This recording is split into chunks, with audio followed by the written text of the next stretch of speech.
প্রিয়াংশুর অন্নপ্রাশনের vlog তো তোমরা সকলে দেখেছো আর অনেক ভালোবাসা দিয়েছো। এবার দেখে নাও অন্নপ্রাশনে দুপুরের মেনুতে কি কি ছিল। একে একে সব খাবারগুলো পদ্ম পাতায় খেতে কিন্তু আমার বেশ ভালো লেগেছিল। প্রথমেই পাতে পড়েছিল সাদা ভাত, ভেজ ডাল, আর তার সাথে গরম গরম বেগুনি। আর তারপর ছিল আমার পছন্দের এঁচোড় চিংড়ি। এঁচোড়টাতে তেল, নুন, ঝাল, মশলা সব ঠিকঠাক ছিল। আর ছিল স্যালাড।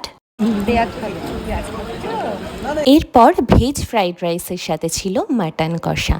আমার আগাগোড়া ফ্রাইড রাইস চিলি চিকেন খেতে ভালো লাগলেও ইদানিং কিন্তু ফ্রাইড রাইসের সাথে মাটন কষাও খুব ভালো লাগছে, তাই তো আমি আরো 2 পিস পরে নিয়ে নিয়েছিলাম। খুবই সফট হয়েছিল আর সহজেই হাড় থেকে বেরিয়ে আসছে। তারপর যেটা হয় বাঙালিদের অনুষ্ঠান বাড়ি মানি চাটনি পাঁপড়, হয়েছিল আমের চাটনি, সন্দেশ, লট চমচম, সব শেষে ছিল মুখশুদ্ধি আর কোল্ড ড্রিঙ্কসটা ছিল স্টলে। আমার এই ফুড মিনি ভ্লগগুলো তোমরা আরো দেখতে চাইলে অবশ্যই কমেন্ট করো।